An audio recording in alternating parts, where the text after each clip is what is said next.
കഴിഞ്ഞ ഒരു വീഡിയോയിൽ ഞാൻ പറഞ്ഞല്ലോ എൻ്റെ ഹസ്ബൻഡ് ഫോട്ടോഗ്രാഫിക് ഫീൽഡിലാണ് വർക്ക് ചെയ്യുന്നതെന്ന്. ആൾ ഫോട്ടോഗ്രാഫർ ആൻഡ് വീഡിയോഗ്രാഫറാണ്. അങ്ങനെ ഇരിക്കെ നമ്മൾ ഈ പ്രാവശ്യം നാട്ടിൽ പോയപ്പോൾ ഊട്ടിക്ക് ട്രിപ്പ് പോയി.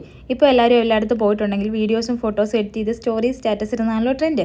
അങ്ങനെ നമ്മളും വീഡിയോസൊക്കെ എടുത്തു. നമ്മൾ പോയ വീഡിയോസും കണ്ട സ്ഥലങ്ങളുടെ വീഡിയോസും കഴിച്ച കാര്യങ്ങളും അങ്ങനെ എല്ലാം വീഡിയോസ് എടുത്തു. ഹസ്ബൻഡ് അത് എഡിറ്റ് ചെയ്ത് തന്നോളാന്ന് പറഞ്ഞു. നമ്മളിപ്പോൾ നാട്ടിൽ പോയിട്ട് വന്നിട്ട് 3 മാസം കഴിഞ്ഞു. അതിന് 1 മാസം മുന്നെയാണ് നമ്മൾ ട്രിപ്പ് പോയത്.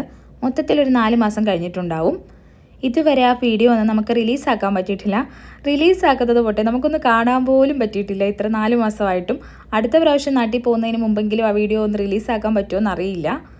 ചാൻസ് ഇല്ല. കഴിഞ്ഞ വീഡിയോയുടെ കമൻറ്റ് ബോക്സ് കണ്ടപ്പോഴാണ് എനിക്ക് മനസ്സിലായത് ഫോട്ടോഗ്രാഫേഴ്സ് എല്ലാം ഒരേ തൂവൽ പക്ഷികളാണ്, അവരുടെ ഭാര്യമാർക്കെല്ലാം ഒരേ അനുഭവങ്ങളാണ് ഉണ്ടായിരിക്കുന്നതെന്ന്. ഇത്ര ഒത്തൊരുമയുള്ള ഒരു കമൻറ്റ് ബോക്സ് ഞാൻ ഇതിനു മുമ്പ് കണ്ടിട്ടില്ല. എന്തായാലും ഇന്നത്തേത് ½ kg ബട്ടർ സ്കോച്ച് കേക്കാണ്. മാഷ തീമിലാണ് ചെയ്തിരിക്കുന്നത്. ഇഷ്ടപ്പെട്ടെങ്കിൽ പറയണം.